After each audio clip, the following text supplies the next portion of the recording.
এই সূরাটি আল্লাহ রাব্বুল আলামিন আয়াতুল কুরসির পরে যে আয়াতটা আছে শেষের দিকে, সেখানে আল্লাহ বলছেন, সূরা বাকারার 256 নম্বর আয়াত, সেখানে আল্লাহ বলছেন লা ইকরাহা ফিদ্দিন, দিনের ব্যাপারে কোনো বাড়াবাড়ি নেই, জোর নাই। আব্দুল্লাহর ছেলে বলে তার নাম আব্দুল্লাহ হবে আর সে জান্নাতে যাবে, অথবা তাকে জান্নাতে জোর করে পিটিয়ে নিতে হবে, ব্যাপারটা এরকম নয়। কদ তাবায়্যানা রুশদু মিনাল গায়, ভ্রান্ত পথ এবং সঠিক পথ দুইটাকে আল্লাহ রাব্বুল আলামিন আলাদা করে দিয়েছেন।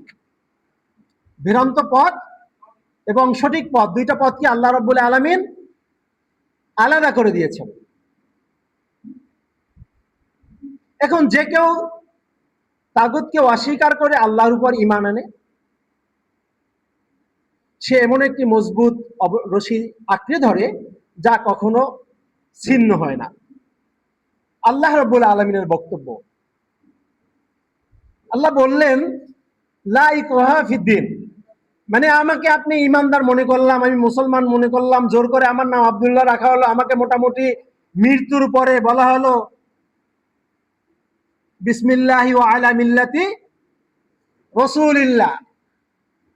অনেকের বেলায় দেখা যায় এটা অনেকটা জোর করার মতোই, সারা জীবন তিনি রসুলকে মানেন নাই, সারা জীবনে মসজিদের দিক শুধুমাত্র কখনো কোনো ওনার দুনিয়াবি প্রয়োজন ছাড়া উনি যাননি, এরকম অসংখ্য মানুষের বেলায় বড় হুজুরেরা গিয়া ওনাকে লাশটা রেখে বলে, কি বলে, বিসমিল্লাহি ওয়া আলা মিল্লাতি রাসূলিল্লাহ। আচ্ছা বলেন তো, যেই লোকটা জীবিত থাকলে রসুলের মিল্লাতে গেলেন না, যেই লোকটা জীবিত থাকলে আল্লাহর নাম বললেন না, মৃত্যুর পরে আপনি সোজা করে ঘাটটাকে বাঁকা করে বললেন যে আল্লাহর নামে আর রসুলের দলভুক্ত করে রাখলাম, এটা কি জোর করা নয় কি?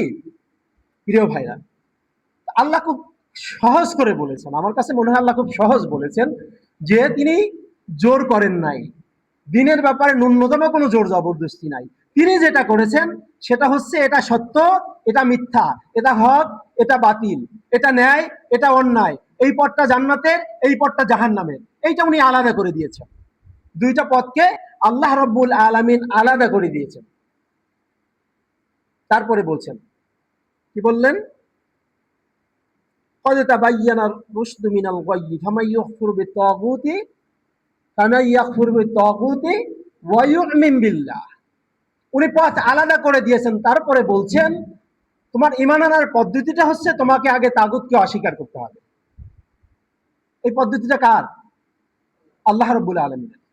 তিনি বললেন, তিনি জোর করেন নাই, তিনি কলেমা মুখস্থ করেন নাই, কিছু করেন নাই, তিনি কি বললেন? বললেন যে আমি সত্য এবং মিথ্যাকে আলাদা করে দিয়েছি, সত্য মত এবং ভ্রান্ত মতকে আমি আলাদা করে দিয়েছি, হক এবং বাতিলকে আমি আলাদা করে প্রকাশ করে দিয়েছি। এখন তোমাদের কাজ হচ্ছে তুমি মিথ্যাটাকে অস্বীকার করবা, তাগুতটাকে অস্বীকার করবা, অন্যায়টাকে অস্বীকার করবা,